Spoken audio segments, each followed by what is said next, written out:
Kwentong Bayani. Kwentong Bayani. Hatid ng Benita at Catalino Ya Foundation at ng RMN Networks.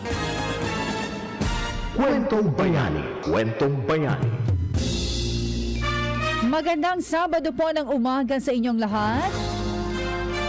Samahan niyo po kami hanggang alas 11 ng umaga mula po naman sa RMN DZXL 558 Manila, Radyo Man Jenny Pahilanga, at syempre Kwentong Bayani hatid sa inyo ng RMN at ng BCYF. Mula po naman sa BCYF ang aking partner Jojo Armenta. Partner, magandang umaga ng Sabado.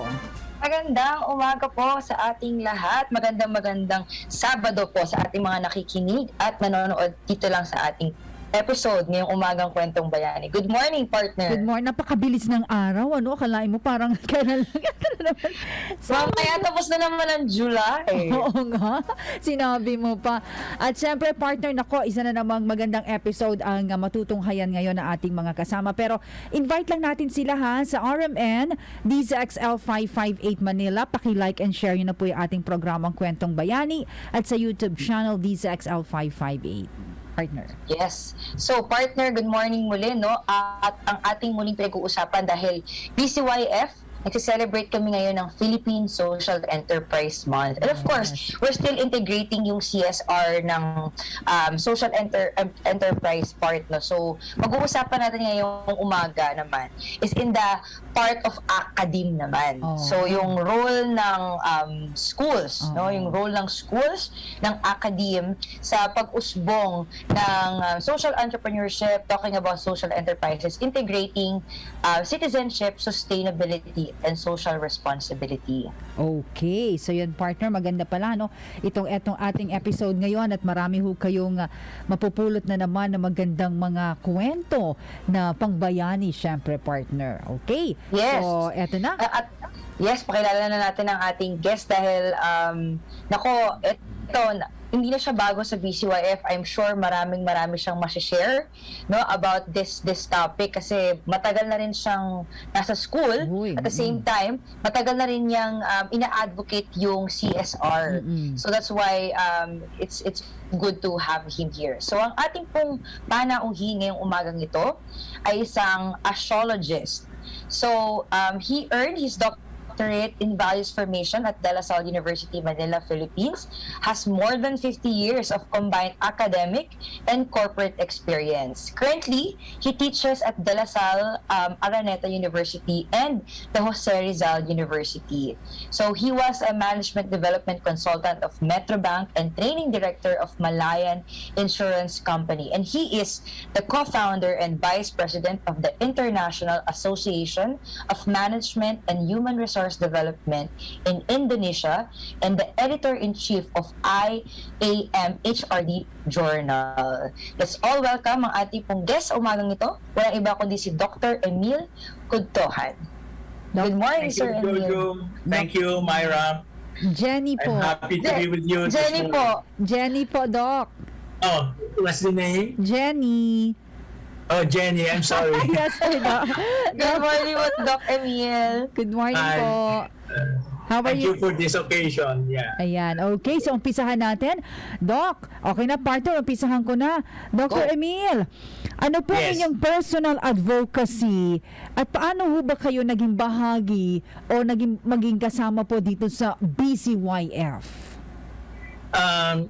Actually, the chairman and founder, Tony Yap, has been a LaSalle boy, just like myself, from grade school, high school, college, master's, and doctoral. And I'm also a former LaSalle brother, where Tony Yap also tried once to be a LaSalle brother. So our paths have a thread of relationship that has been established long time ago, but under the banner of the De La Salle spirituality and formation. So that's how I got involved with BCYF. Oh, yung pala yun, partner. Oo, Dr. Emil, we want to know, no, can you share us, kasi ako, I have a gist of, kasi nakasama, we work together in Jose Rizal University and all events.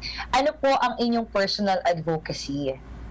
Ang personal advocacy at this point in time, really, is the home is the first university. And the parents are the original teachers. So, although I'm in the academe, I really encourage people to get married. Before, I encourage men to become brothers who will be celibate. But after I've been married for 43 years, I think the hands-on development of the child really depends on the very formation the child gets from the parents. So I'm an advocate for people to get married because this is the fundamental basis of society. And as one writer says, Mr. Moore, okay, home is the place to save society. Wow. So my advocacy is family. Ganda, Home is partner, the- no? Home Family. is the first university. Oh. Quotable quote from Dr. Emil. Again, partner. Home. Home is the first university. Tama naman yun. Di ba? Doon tayo natututo Yes. talaga sa bahay. And the parents are the original teachers. Correct. Oo. Correct. And the teachers in the classroom are only acting in place, in loco parentis, the Latin term. Pero yung parents na hindi gumagawa ng kanilang obligation, na loco na parents. Teka Sorry lang, for that. teka lang, Dr. Emil, partner, bago sa next question mo. Minsan may narinig ako, Dr. Emil, partner, sinasabi nila, ganyan ka ba kung paano ka palakihin ng magulang mo? Tama ba yon, Dr. Emil? Yes, I am turning 78 this year. My daughter is 42. And a number of things now I have to listen to her. Even fundamental things like in my time I used to listen to the old song of Vic Damone. I don't know if you know him. He is a romantic singer. And then I saw this famous actor in Born Identity, and I told her, you know, Julie, I like this actor. The family name is Damon, but my daughter is not that. That is Damon. Matt Damon. Matt Damon. Matt Yes. Damon. So I was flabbergasted. My 1950s pronunciation has to be updated in the 21st century on the same way of speaking. So the parents have to be humble. In technology, it's the same thing. I was writing my dissertation while she was in Australia, and I was trying to catch up with my dissertation. This was in the 70s. And I keep on asking her, would you know this and would you know that? You know, her answer to me, and this was in the 70s. No, yeah. 19, I graduated, my dates are now mixed up, but I think it's in the 70s. And she told me, Dad, you Google it. And I said, what's that? You Google it. You Google. So lahat na tanong ko, sasabihin, you Google it. So I have to ask her, how do I do that in my computer? So, these are the things that I think the senior citizens have to listen to their children. So that's correct. Mahirap palakihin ng magulang, and we have to be humble. Yeah. You know, we have to take the wisdom of the young, in other words. Opo. Okay. Partner? Yes. So, Dr. Emil, we want to get your insights about this since you are from academe and then na-experience nyo rin po mag-corporate. How can we embrace social responsibility in the academe, even in business? Well, number one, the academe is so programmed. No? You know, the disciplines are there. You have liberal arts, you have business, you have other sciences. And social responsibility is really belongs to the liberal arts. You educate a person to be a total person. Liberal education means you see practically all perspectives. So I'm lucky. My course was AB BSE at De La Salle University, where the course took me 5 years because we were the experimental group to take liberal education combined 5 years, Opo. or liberal education and commerce, LIACOM or LIAED. So I that early on I began to understand what it is to be human Yeah. and what it is to live as a human person. And I think the importance of values and responsibility has opened my eyes that early. So the academic, but I know the general education now has been so overwhelmed by technological and technical aspects that I think it is relegated, and so it fails to establish really the concept of social responsibility. Even GMRC in the grade school, I understand, is no longer being taught. Correct. So those are GMRC. basic academic structures that must be reintroduced, corrected. Okay. So, susugan ko yan. Are you in favor of that, Dr. Emil, na i-introduce again sa mga bata ang yung GMRC? Yes, I really am in favor of, kasi in Catholic schools, they call it Christian living. The program before this was a Christian broadcast, and I think that's very important. But of course, this is my own opinion. I'm Catholic, I'm still Catholic, but I think after 500 years of Christianity, we have to rethink and try to reinvent Christianity in the 21st century. So the theology of St. Thomas Aquinas, which was based on the philosophy of Aristotle, by the way. St. Thomas was not the original human expert. He only got the human insights of Aristotle, which was purely human, and then he put in God as the center. So he theologized the humanity function that Aristotle was talking. So Aristotle talked about the three great values: truth, beauty, and goodness. And what did Thomas Aquinas do? Thomas Aquinas elevated by saying God is all truth, God is all good, and God is all beautiful. So the progress of Christianity has been from the very human to a more theological. But I think we have to go through a complete cycle now. That I listened to the program before this. It's all theocentric. It's God-centered. It's all about God, and I am an external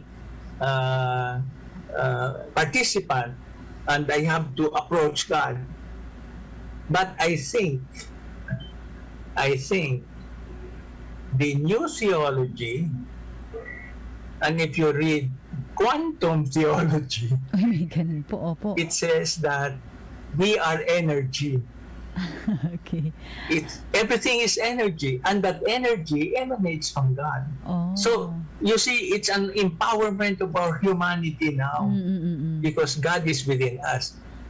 In Lasallian prayer, it says, "Live Jesus in our hearts." Nasa Forever. loob natin siya. So God is within us, and therefore, I'm sorry to say this if there are listeners, I will declare that you and I are divine. So, that's heretical. How can that be? But I am filled with energy. And energy springs from the source of energy is God. The universe runs, the planets do not collide with each other because there is an orderly use of energy. Opo. And I think the earlier we put that into our mind and hearts, we will empower everyone from the very beginning, Opo, ayun. and not some kind of a mere external participant where God is out there and I am here. Okay. So you are divine, I am divine. Okay. Medyo parang natutulala na kami ni Partner Jojo. Dr. Emil, teka lang muna. Dr. Emil, balik tayo, sir, ha? Doc, since we're talking about the social enterprise this month, ano po sa tingin nyo, Dr. Emil, ang kahalagahan ng pag-aaral ng social entrepreneurship? Okay, this is my favorite topic because ang social entrepreneurship is the key to the wealth of nations. If you read Adam Smith, he wrote the book 1776, that the wealth of nations springs from individual initiative. If a farmer has a little capital, he buys seeds, he plants, he harvests, he sells. He makes more money, he buys more seeds. Okay, so that is the enterprise. Paano maging malago yung maliit mo na pera para mag-uunlad ka, and in the process, the nation becomes wealthy. That's his theory in the Wealth of Nations. The only caveat I want to say is, how does one get the capital?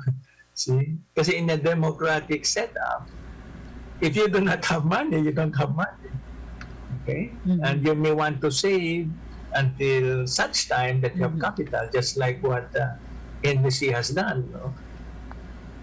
From a little shoe store along the sidewalk, it has now become a mega enterprise.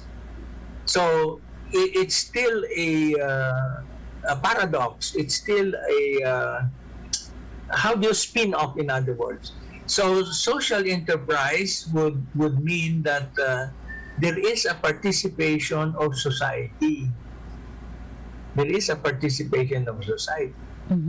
But a socialist perspective is a little bit negligent, if I may say, in providing capital. This is where it is going to be a problem. And then the other side of the coin is, when you provide someone with capital, that person has to be ready to manage the capital. Diba? I used to live at the back of De La Salle University along Agno. Opo. Where there was an apartment, and it's basically the place where people do a lot of little sari-sari or little business. If someone wants to start, naghihiram sa Bombay, and that is usurious practice. So halos hindi maitabi ang kita kasi gagamitin sa pangailangan pambahay, and the Bombay is there to collect every time. But there are successful stories at the back of De La Salle, and I have written about that in Manila Standard years back. Okay. Dr. Emil, sobrang related yung itatanong ko sa story na nabanggit niyo po, no? Kasi we want to know this from your perspective, since nadaanan niyo na rin po yung evolution ng social enterprise evolution, no? What do you think is the support that these social enterprises in the Philippines locally need para po umusbong or mag-grow ang social entrepreneurship in the Philippines? Ang number one pet concept ko talaga is the social enterprise cannot prosper unless the concept of profit and savings are applied. Ang maliit na entrepreneur, you have to correct me if I am right. Ang maliit na entrepreneur, pag nakahawak siya ng pera from what he has sold. There is much pressure because of the people surrounding him.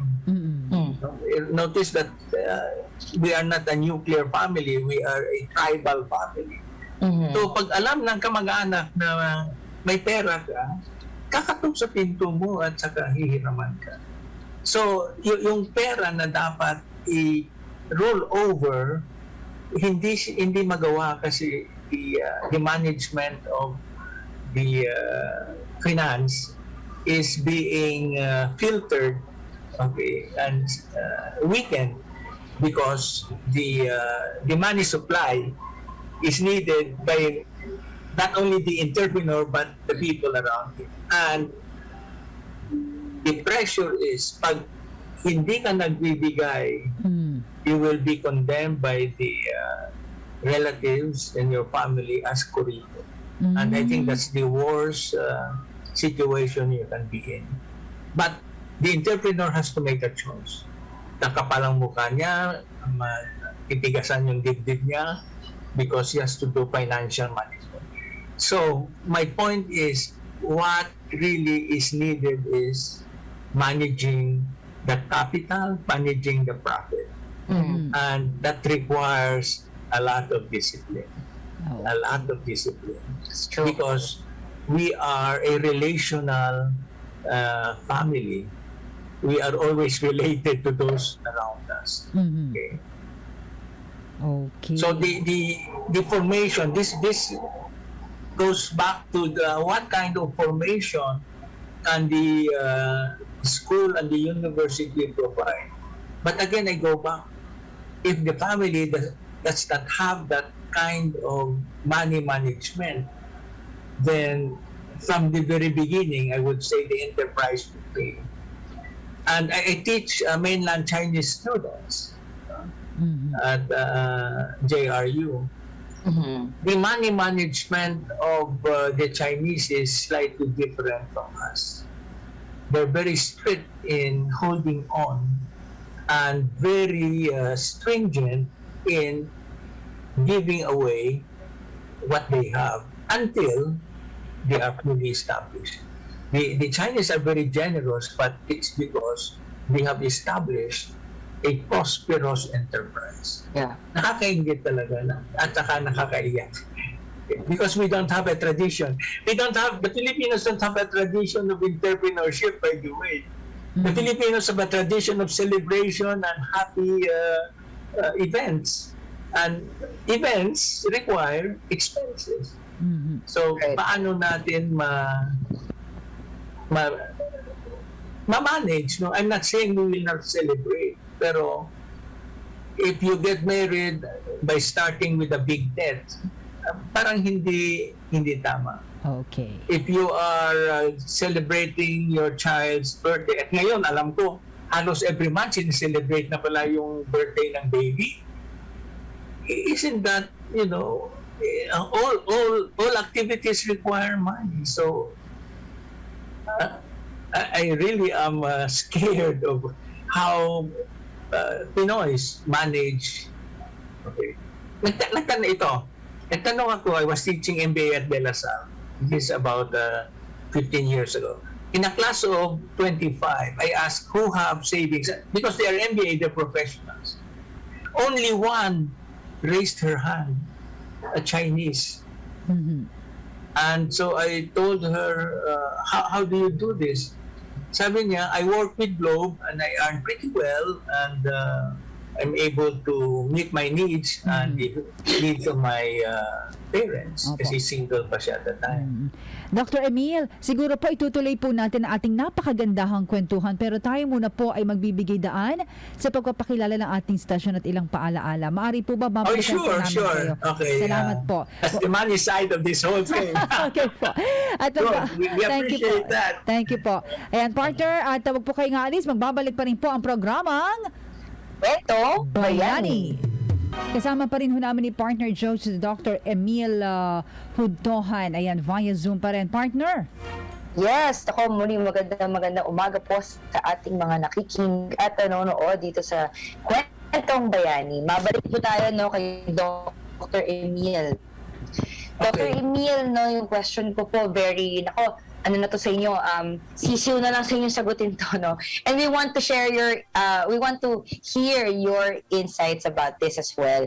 Paano naman po natin magagawa everyday ang pagsasagawa ng social impact?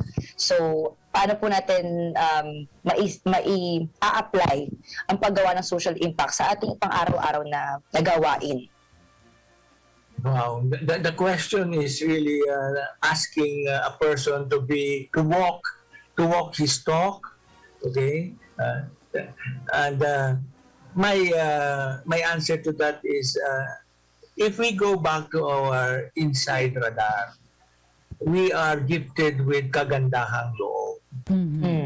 Kagandahang loob. So from the time you wake up to the time you go back to bed, and the relationships or the activities you have, if you are true to yourself, you have no choice but to do only what is good.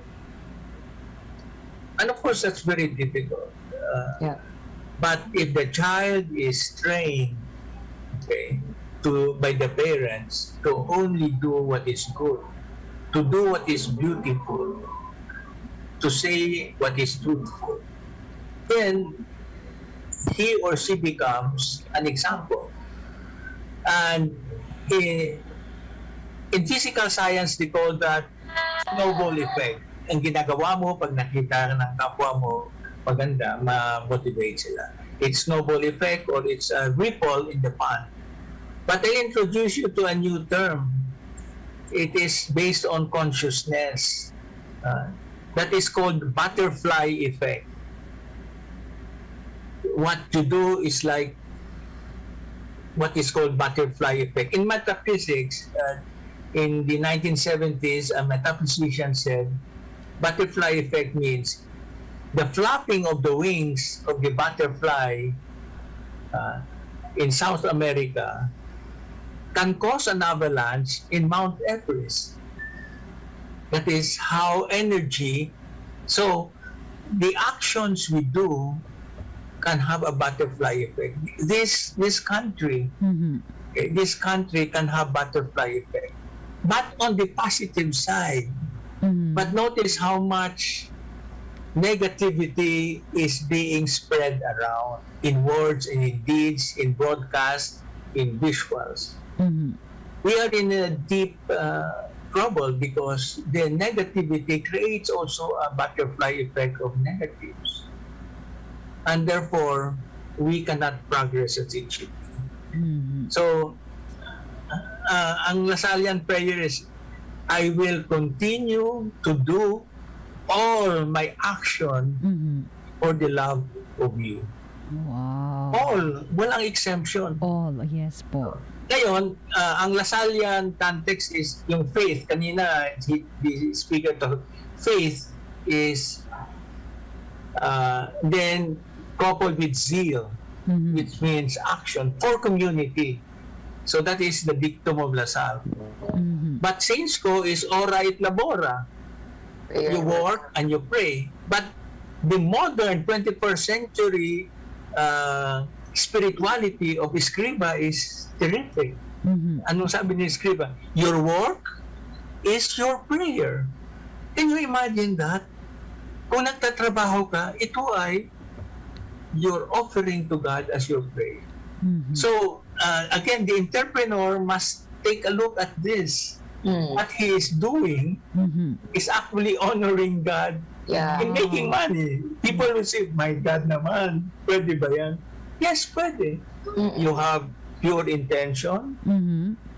Your processes in making business is clean. Walang shortcut. Oo, walang pagdaraya. I know.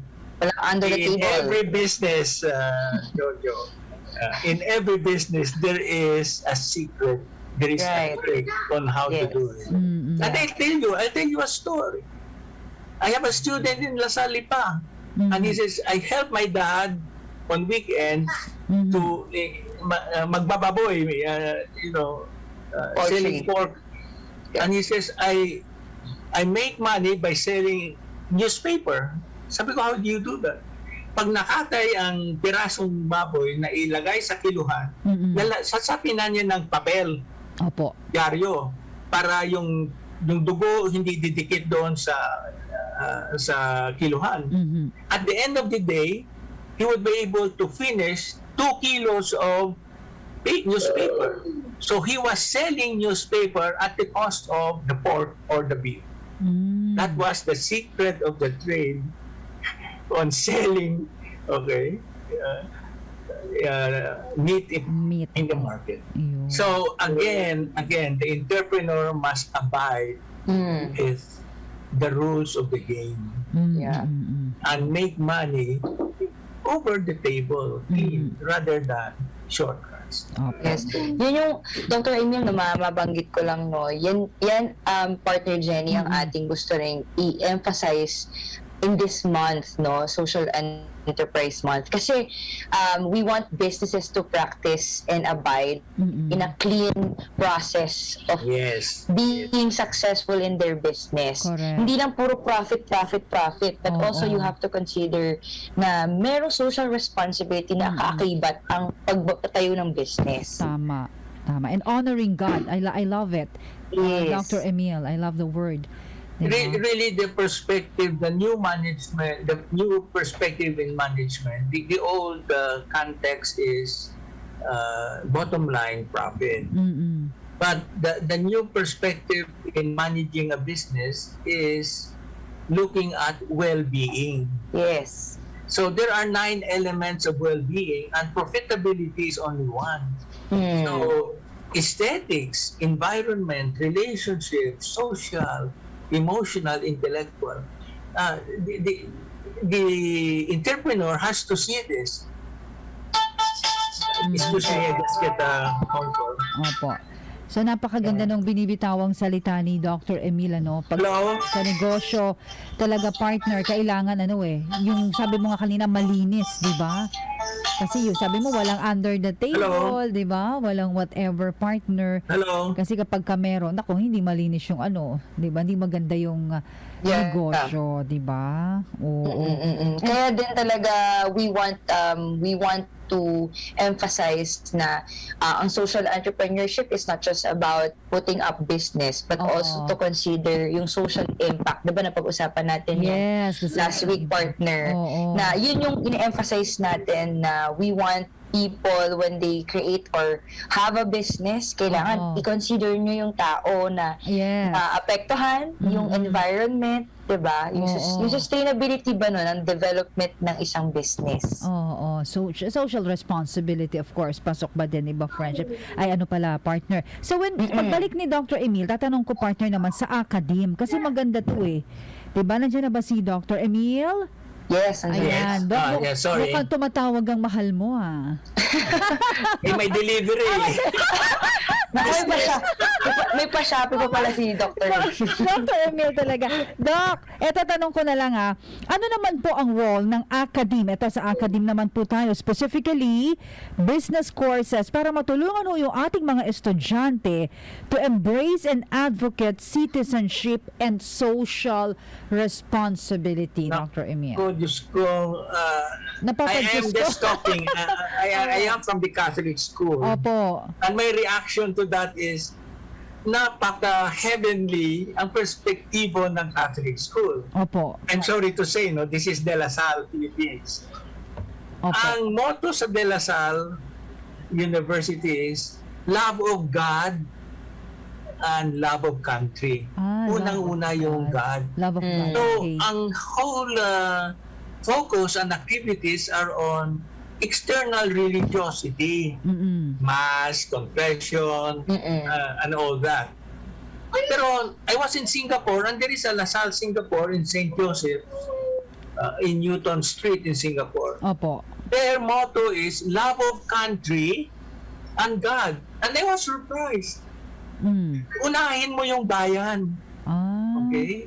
So no wonder the prosperity of Singapore really is the governance is able to convince the institutions focus on here and now what we do as a country. So ito yung problema ko talaga we are too theological after 500 years. Umiiyak ako dyan. What has the Catholic Church in the Philippines, what has it done for the progress of the citizens? Kasi, citizens of heaven, hindi citizens of motherland. Okay. Nakuha nyo? Opo. And I think I did not campaign for Sara Duterte, but now that he is in education, I think there is a chance that we will be able to revive what is nationalism and patriotism. Ang ROTC kinakalaban nila, pero that is putting the seeds of what we can do for the country to protect, etc. Naiiyak ako dyan. I have a lot of sentimental feelings on how we can promote citizenship. Yeah. We are citizens, and the land that we're stepping on is our motherland.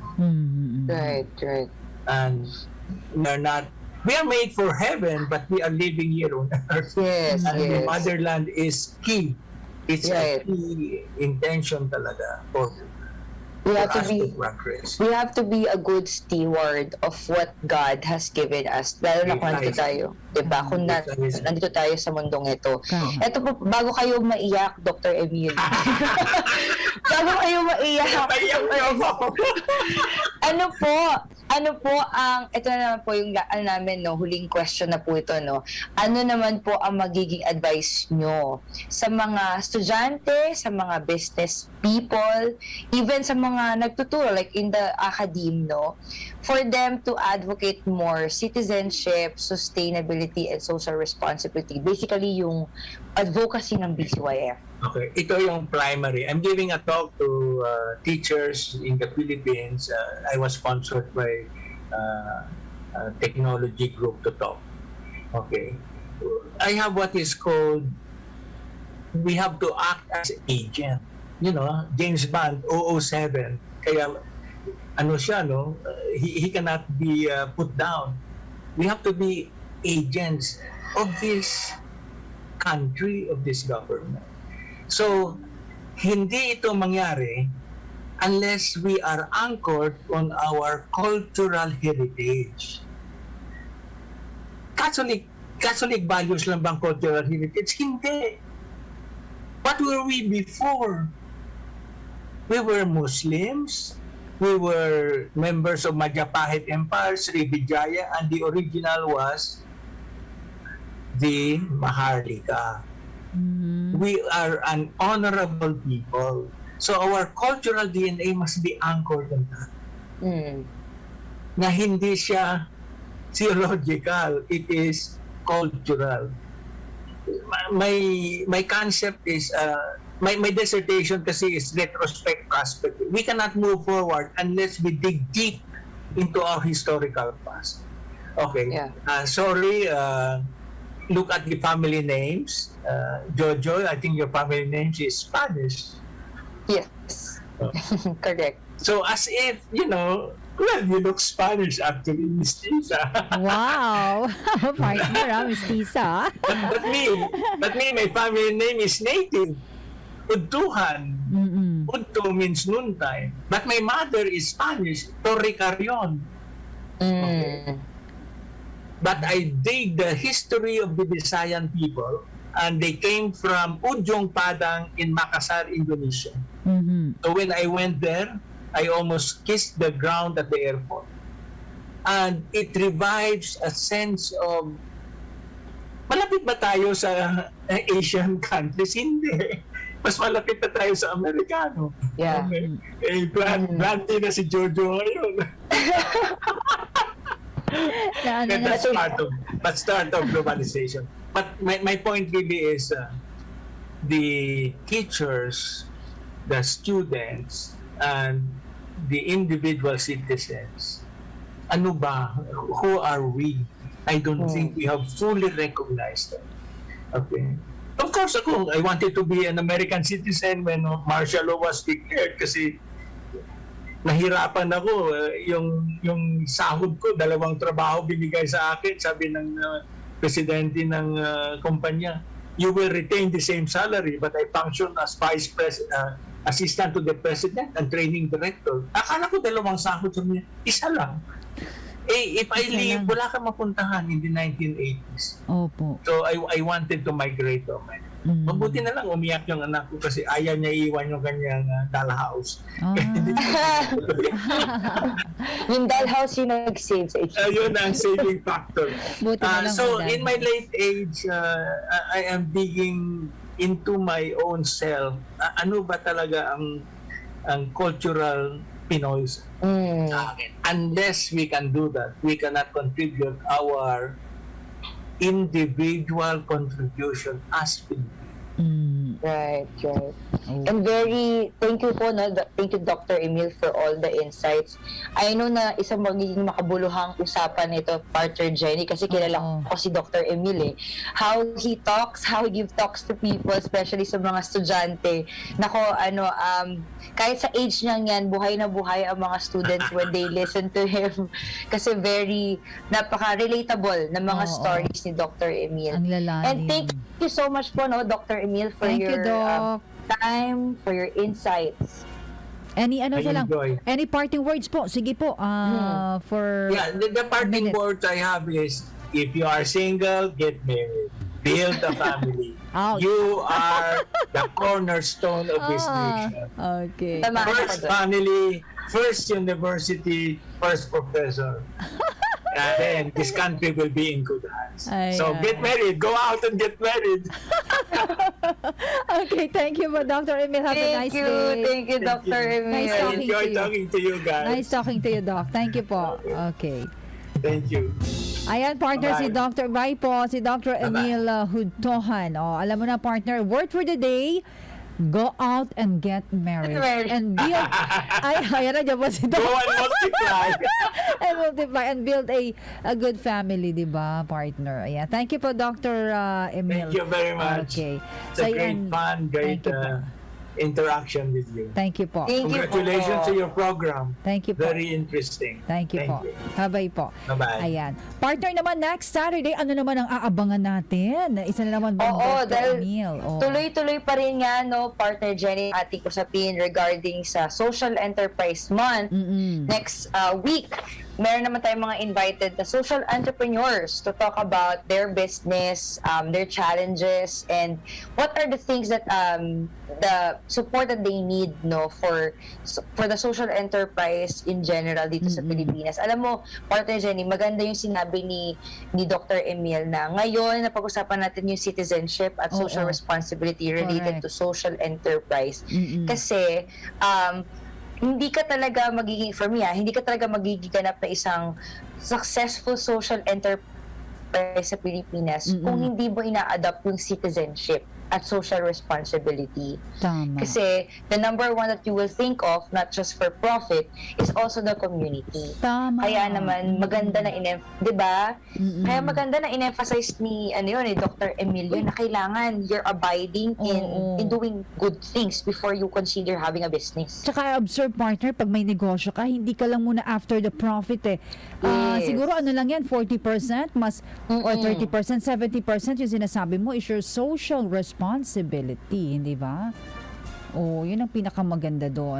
And we can do a lot of good impact, social impact kapag yan ay inabide natin. Kaya naman po, tuloy-tuloy ang ating usapin about social enterprises hanggang dulo ng July. Abangan nyo po yan dahil we're still celebrating Philippine Social Enterprise Month. Meron pala akong announcement po. Go ahead, partner. So, ang Pusong Pinoy Awards po, you remember po yung aming awards and recognition for foreign vloggers. Natapos na ang aming screening. So, we have 7 nominees, but of course, only one will win the title of Pusong Pinoy Awardee. At mangyayari po ang Pusong Pinoy Awards via Zoom. We're going to release the invites very soon on July 15, 6:30 p.m. Abangan nyo po ang aming update sa BCYF Facebook page. Yan. Visit nyo na po ang BCYF ha, Facebook page at ang RMN DZXL 558 Manila. Okay. So yun lang, partner. We have to say goodbye. Go ahead, partner. Ako muli, maraming salamat po sa ating guest for today, si Dr. Emil Hodtohan. Muli po, i-follow nyo po at i-like ang BCY Foundation Facebook page sa Facebook at ang aming check out the website www.bcyfoundation.org. At muli po, representing BCY Foundation, ako po si Jojo Armenta. At para naman po sa RMN DZXL 558 Manila hanggang sa susunod pong Sabado, alas 10 hanggang alas 11 ng umaga. Ako po si Radyo Jenny Pahilanga. Magbabalik po kami ni partner Jojo next Saturday dito lamang sa programang Kwentong Bayani. Bayani.